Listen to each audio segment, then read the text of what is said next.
for me, it's kind of tricky just because, my parents like really instilled in us like, okay, learn Arabic, like a lot of the cultural things, and the only thing is like growing up here, it was like mostly Hispanic, so I feel like I became like now like a mix of both cultures. Mm-hmm.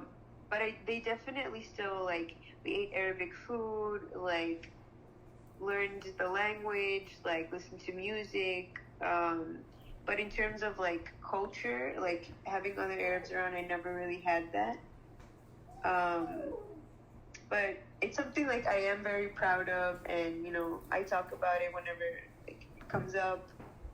Um, but yeah, it was stressful sometimes because I felt different, but in some ways it was nice too because like I feel like I could understand people better because I was coming from so many different like places. You know what I mean? Like I could just like empathize with people more. Um, and honestly, a lot of like the Arab culture is similar to like Hispanic Mexican culture. I realized. Um, like your parents are still strict, kind of. They have a lot of expectations for you.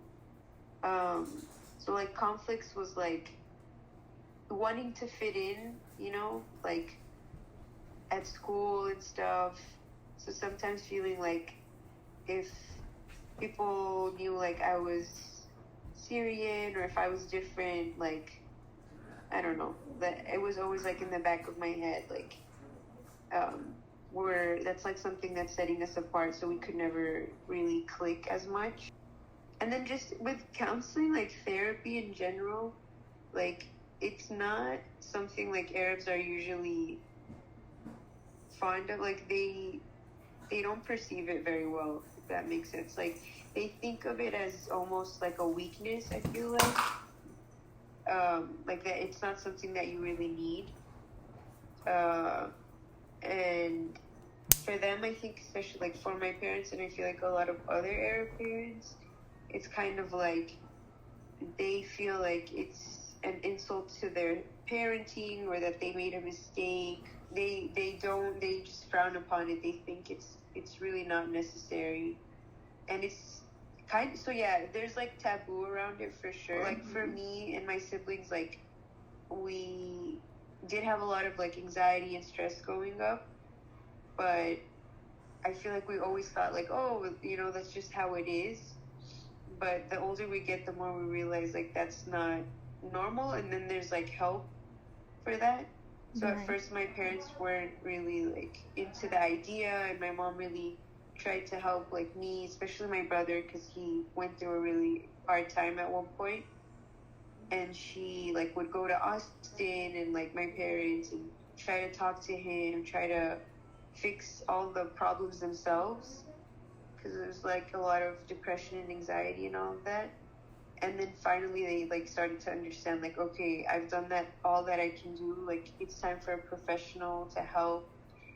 And now that like he's in therapy, and I got therapy, like to them they see the value of it now. Like I think it helps to talk to a third person because they don't understand how we struggled growing up, like um so yeah, I guess they're coming around to it a lot more, but at first it was not something that came easy for sure.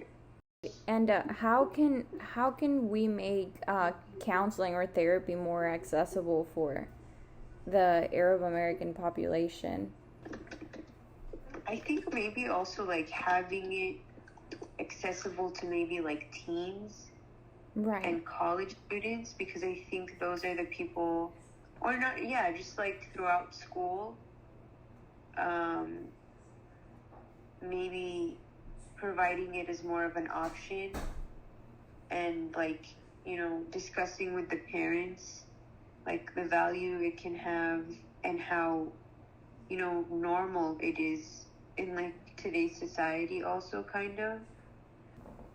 And maybe honestly, like I was gonna say, somehow creating a program that's aimed at like minorities specifically.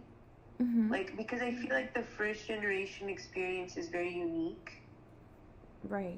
In that you want to like hold your values and your culture of your parents, but you also want to like integrate into society, so it's almost like you're battling two identities, and it can become very confusing and very stressful because you don't really know yourself, you don't know your own identity because it's so confusing.